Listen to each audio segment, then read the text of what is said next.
You are officially Oliveris martensii, the Chinese scorpion. But if you look up your name in old medical books or articles, they'll call you Mesobuthus.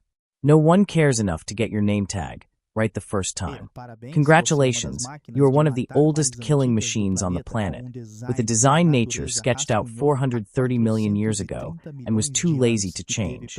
Your great-great-grandfathers were the Eurypterids, the sea scorpions, 2-meter monsters that ruled the oceans. You are the pocket-sized version that was kicked out of the water and forced to crawl on the dry land of Manchuria. And your entrance into the world is nothing glorious. You aren't born in a protected egg buried in sand.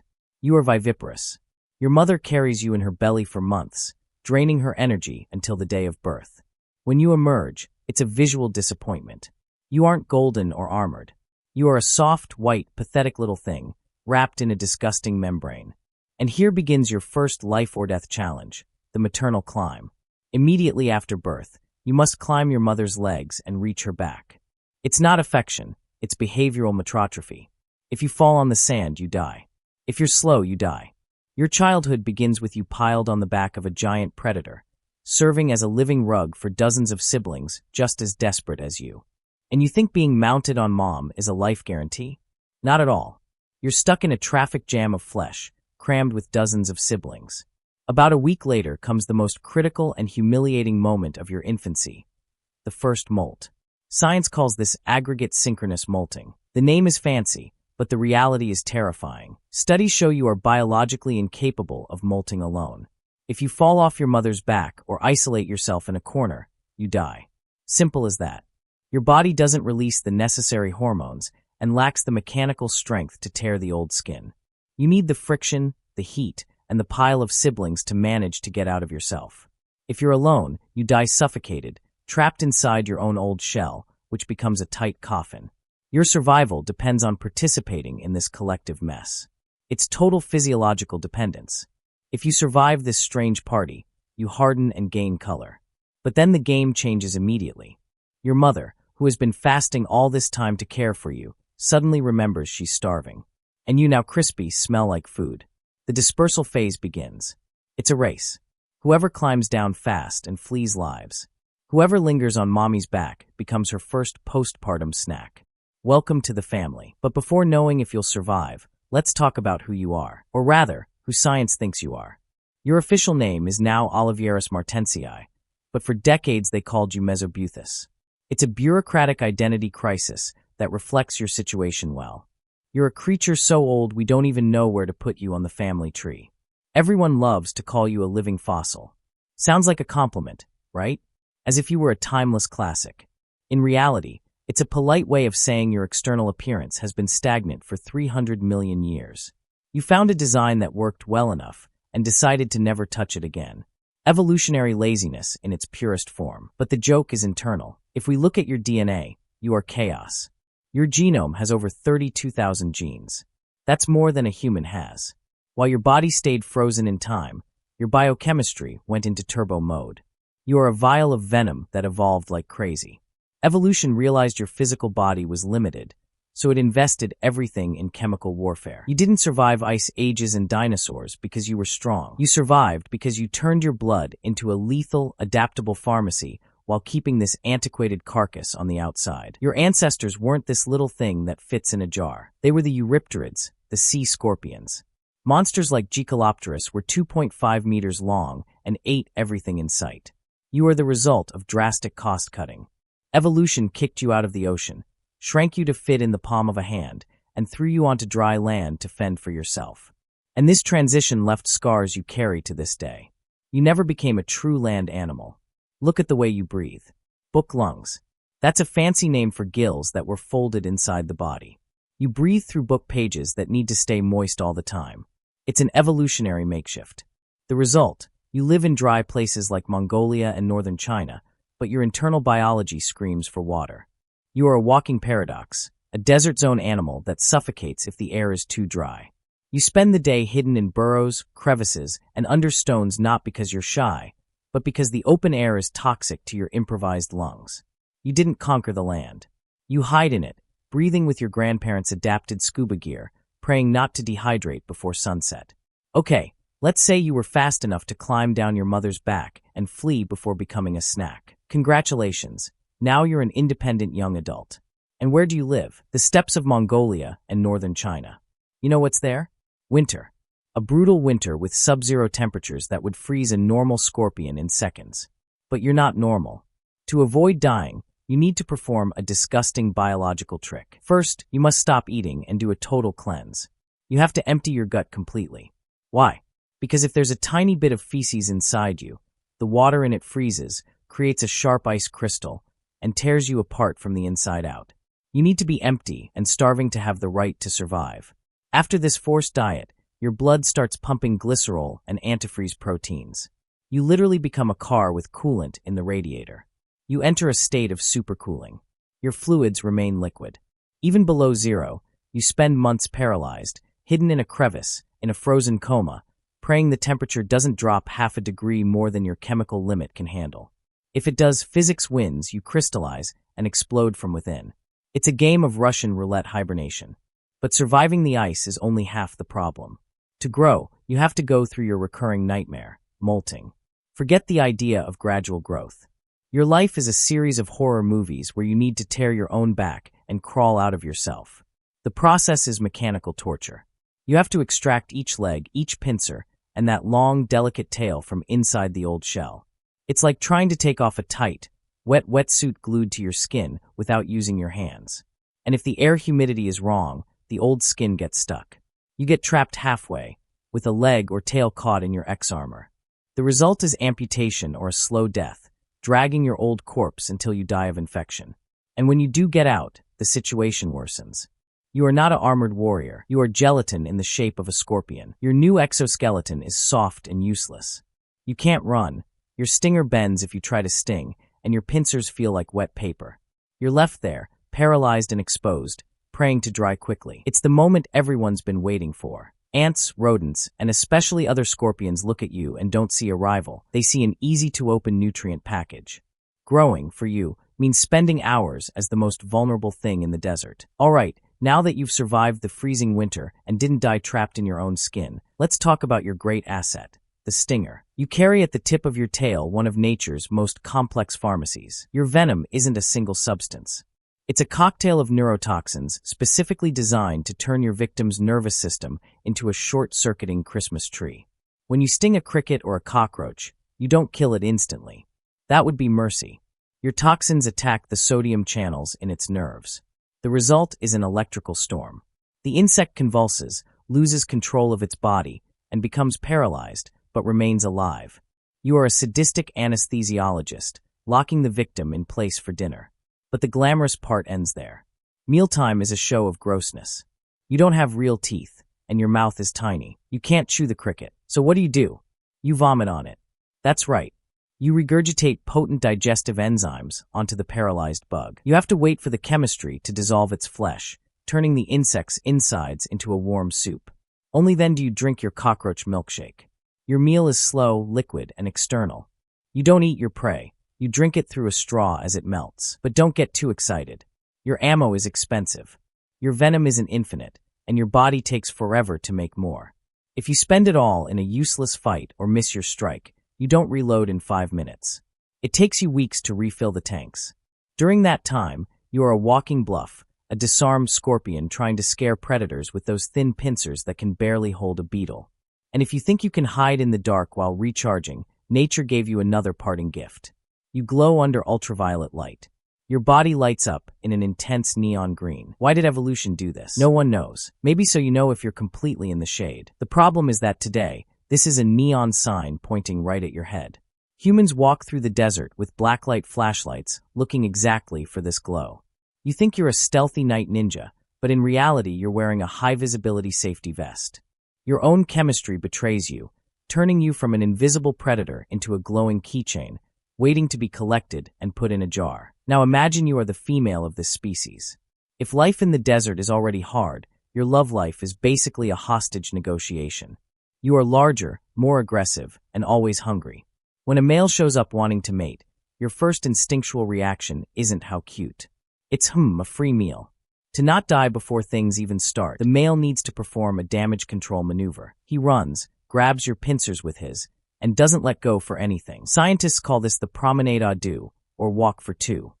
It seems romantic, like they're dancing a hand-in-hand tango. In reality, he's holding your arms so you don't shove your stinger in his face. It's a handshake that's pure survival. And then the boring part begins. He drags you back and forth, seeming indecisive. What is he doing? He's using his pectins, those strange, comb-like organs under his belly, to sweep the ground.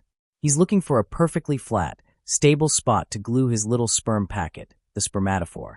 If the ground has pebbles or loose sand, he won't stop. This dance can last for hours. You're there being pulled side to side, getting increasingly irritated and hungrier, while he sweeps the desert with his belly. When he finally decides the ground is good enough for royalty, he glues the gelatinous spermatophore to the sand. Now comes the part requiring surgical precision. He must maneuver you in reverse, exactly over this capsule, so it fires the sperm into you. It's a complex mechanical coupling. If he's off by 1 millimeter, the night is wasted. But let's say it worked. The trigger fired. You are inseminated at that very second. The romance ends, and biological reality kicks the door down. The male lets go of your hands and tries to run desperately.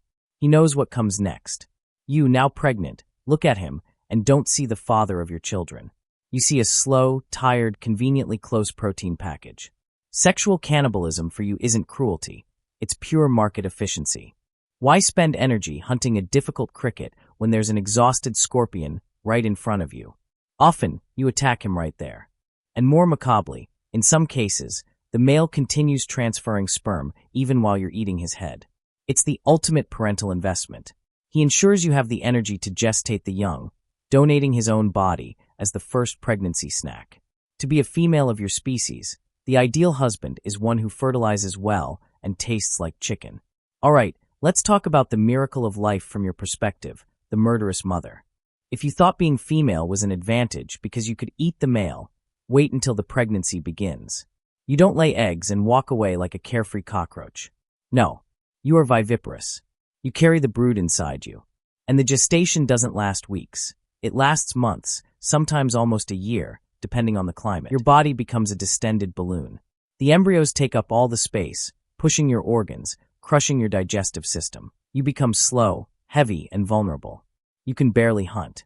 You spend most of your time hidden, conserving energy, while dozens of internal vampires drain your nutrients. And when it's time to give birth, you don't get rest, you get a living backpack. The babies are born and climb onto your back. Now you are an armored school bus. You have to carry the weight of 20 or 30 freeloaders all the time. Your center of gravity changes, your agility vanishes. You are a battle tank that turned into public transport, walking through the desert with a precious cargo that exhausts you. And then, worst of all, you're starving. Here enters the true torment. You've spent months gestating and weeks carrying this pile of kids on your back. You haven't eaten properly in forever. And what do you have literally on top of your head, centimeters from your mouth? Fresh, soft, vulnerable meat. Your biology wages a brutal internal war.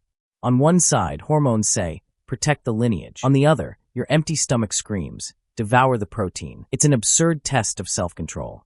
You smell them all the time. They smell like family, sure, but they also have an undeniable aroma of afternoon snack. The parental agreement is temporary. While they are white and soft, the motherly instinct wins. But as soon as they undergo their first molt and the shell hardens, the chemistry changes. The spell breaks. The clock starts ticking. If they don't climb down quickly, if they linger on top of you, your primitive brain flips a switch. They cease to be beloved children and become edible intruders invading your personal space. And if one of them is clumsy and slips off your back prematurely, oh, I'm sorry. The dropped-on-the-floor rule is implacable. If it falls on the sand, it has left the magical zone of protection. You don't help it climb back with tenderness. You, by pure reflex, grab it with your pincer and turn it into energy to carry the survivors. The burden of the mother scorpion is this: living on the razor's edge, fighting your own hunger. Okay, you think life in the desert is hard? Owls, rodents, and other scorpions trying to eat you? Forget it, those are amateurs. Your true enemy, the final boss of your existence, is the human being. And they don't hunt you out of hunger. They hunt you for money, medicine, and morbid curiosity. To humans in China, you are not an animal. You are materia medica called Quan Xie. Over 1,000 years ago, they decided your dried body cures convulsions, tetanus, and even facial paralysis. This created an industry that hates you. Since wild collection can't meet demand, they invented your personal hell, scorpion farms. Imagine taking you, an antisocial, solitary, aggressive animal, and throwing you into a plastic pit with thousands of others just like you. It's the worst nightmare of an introvert multiplied by 1,000. The stress is constant, overcrowding destroys your immune system, and in this warm, humid environment, the real monsters appear. Parasites like mites proliferate by the millions. They cling to your joints and slowly suck your blood, your hemolymph. You can't scratch, you can't flee. You're eaten alive by microscopic parasites while trapped in a crowd of stressed relatives who, at the first opportunity, will try to eat you too. But look how nice. You're not famous because you're pretty or friendly. You're famous because humans love to eat you on a stick. Where did this harebrained idea come from? Believe it or not, it didn't start as a bar snack. It started as serious medicine. In ancient China, you were, and still are, called chu xie. The doctors of the time decided that since you're venomous and tremble when you walk, eating you should cure tremors, convulsions, and evil winds in the body. The logic was, consume the poison to cure the poison. So for centuries, you were hunted, dried, and ground into a bitter medicinal powder. At some point, someone looked at your chitin-hard body and thought, what if we fry this? The leap from pharmacy to frying pan was short. You stopped being a treatment for epilepsy and became a crispy delicacy. The problem is you have no meat. Eating you is basically chewing fried fingernail clippings that taste like burnt oil. You're not eaten for flavor. You're eaten for tradition and cultural stubbornness. Today, that tradition has become a circus of horrors. For tourists to gawk at on famous streets in Beijing, you're not there because you're nutritious. You're there because you're disgusting and exotic. You become a test of courage, a challenge for tourists to post online. And the game's rule is cruel. To prove you're fresh, you have to be alive on the skewer. The vendor pierces you with bamboo and leaves you exposed on the counter. You're there wiggling your little legs and tail, waving to the horrified crowd. That's your marketing function. To be a live-action suffering GIF. When someone finally pays, it's not for your non-existent meat, it's for the photo. You're plunged into boiling oil while the camera rolls. You die instantly, crispy and salty. Not to satisfy someone's hunger, but to guarantee likes on the Instagram of a backpacker who will spit half of you into the trash after the first bite. You survived 400 million years and ice ages only to end up as a selfie accessory. What a legacy. But let's say you are the Rambo of arachnids. You escaped the industrial farm, didn't freeze in the Mongolian winter, and your wife didn't have you for dinner. You've reached old age. That's about 4 to 6 years of life. Congratulations, you're an elder. But nature has no social security. Your old age is just a mechanical process of becoming scrap. Your biggest manufacturing defect is that your exoskeleton doesn't regenerate like human skin. It accumulates damage. Every scratch, every dent, every crack stays there forever. If you break the very tip of your stinger on a rock or in a fight, it's over. It doesn't grow back. You become a gunslinger without a trigger. If you lose a leg, you'll limp until you die. You become a walking museum of your own beatings. And the sensory part is even worse. Remember those combs under your belly? The pectins you use to read the terrain and find mates? After dragging your belly on rough ground for years, they wear out. The sensitive bristles fall off. You become chemically blind. You start walking in circles, unable to smell food or danger. You are an obsolete battle tank with cracked armor and a burned-out radar, wandering in the dark waiting for the battery to die. And there's one more biological joke for your end of life, your metabolism. You evolved to withstand extreme hunger. A healthy scorpion can go up to a year without eating, living on breeze and water. That's great when you're young and waiting for a better season. But when you're old and incapable of hunting, it's prolonged torture. You can no longer catch crickets. Your pincers are weak, your stinger is slow. Food passes in front of you, and you don't react. But you don't die quickly. Your body refuses to give up. You enter a minimum existence mode. You stay still in your burrow, conserving every calorie, as immobile as a stone for months on end. You become a conscious zombie, slowly drying out from within, trapped in a body that is too efficient at not dying. Your victory, for surviving winters, predators, and humans, is this: a full year of solitary starvation. You have no family to care for you. They'd eat you. You have no retirement. You are just a 400-million-year old relic that ran out of fuel, parked in the dark, waiting for multiple organ failure to finally free you from this infernal energy-saving mode. So this is the end. You think you're a veteran warrior, but your greatest enemy doesn't want to eat you. He wants to use you as a spare part. You are captured and sold to the pharmaceutical industry. Your destiny isn't a quick death. It's slavery on a venom farm. Your new home is a super crowded plastic pit, smelling of stress and ammonia. But the worst day of your life is milking day. A human picks you up with a cold metal clamp. You try to sting, but it's useless. They clamp you into a machine and connect electrodes to your body. It's not an electric chair to kill you, it's to torture you. They turn on the current. 12 to 20 volts run through your nervous system. The shock causes a violent, uncontrollable muscular spasm. Your body contracts so hard you think you'll break. The pain is absolute. The goal, to force squeeze your glands. You ejaculate your precious venom, your defense that took months to make. In seconds, you are thrown back into the pit trembling, empty, and metabolically bankrupt. They give you food and wait for you to recharge, only to shock you again next week. You've become a rechargeable battery of toxin. And when your battery wears out, when you get too old and weak to generate profit from the shocks, then comes the final slaughter. They need to turn you into Quan Xie, the dried medicinal scorpion. The process is a lesson in industrial cruelty. First, they leave you without food for a day, not out of malice, but to clean your guts. Nobody wants to buy medicine stuffed with scorpion poop. After the fast comes the chemistry. You are thrown alive into a concentrated salt solution. Osmosis begins to work. The salt pulls water from your cells, dehydrating your body from the outside in. It burns your eyes, your joints, your book lungs. You are being tanned alive. And to seal your fate, you go into the pot.